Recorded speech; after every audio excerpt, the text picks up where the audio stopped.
Friend, हम लोग छोटी छोटी घटनाओं पर उम्मीद छोड़ देते हैं। मैं Pushpa, motivational speaker and life coach, आज आपके साथ एक सच्ची घटना शेयर कर रही हूँ और देखिए कैसे हम लोग अपनी उम्मीद को बरकरार रख सकते हैं। यह घटना जापान की है।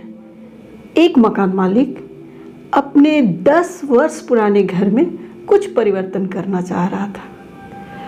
मकान में परिवर्तन करने के लिए दीवार तोड़ने की प्रक्रिया चल रही थी। अचानक मजदूरों ने देखा कि एक छिपकली दीवार के भीतरी हिस्से में गड़ी हुई है।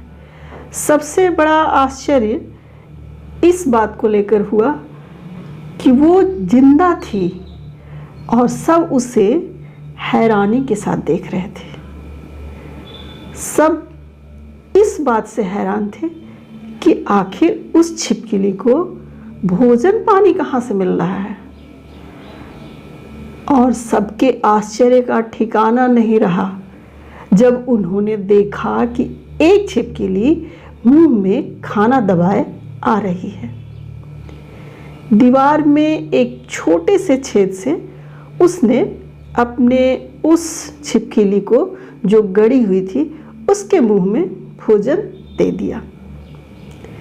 यह सोचकर सब हैरान थे कि 10 साल तक रोज वह छिपकली अपने फंसे हुए साथी को जिंदा रखने के लिए भोजन लाती रही, सिर्फ उम्मीद के भरोसे कि अपने साथी को जिंदा रखा जाए। और इस तरह से उसने 10 वर्ष तक अपने साथी छिपकली को जिंदा रखा। फ्रेंड, ये कहानी हमें ये सीख देती है कि ज़िंदगी में आखिरी किरण और शरीर में आखिरी सांस तक उम्मीद नहीं छोड़ना चाहिए। आपकी उम्मीद और आपका विश्वास अन्य लोगों को ज़िंदगी दे सकता है। धन की कमी से भी बड़ा है उम्मीद की कमी। यदि आप आशावादी हैं तो समृद्धि को पुनः प्राप्त कर सकते हैं। यदि उम्मीद रहेगा तो आप संभावना की सोचेंगे। उम्मीद नहीं तो संभावना का, जिंदा रहने का प्रश्न ही नहीं उठता है। जिस तरह से यदि साथी छिपकली को संभावना के साथ उसे खाना पानी नहीं देती तो उसकी साथी छिपकली जिंदा नहीं रह पाती। इसलिए कितना भी मुश्किल हो, कितनी भी मुश्किलों से घिरे रहें, लेकिन डटे रहें। दुनिया में कोई भी मुश्किल स्थायी नहीं है। हर रात के बाद सवेरा होता है।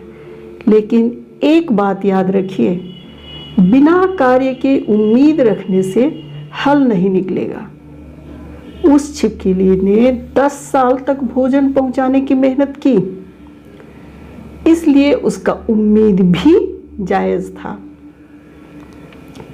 इस दुनिया में बहुत से लोग बिना कर्म किए उम्मीद पाले रहते हैं। एक दिन किस्मत मेहरबान होगी। एक स्ट्रॉन्ग थॉट ये कहता है कि उम्मीद अवश्य रखिए, लेकिन उसे हकीकत में बदलने के लिए उतना ही कर्म भी कीजिए।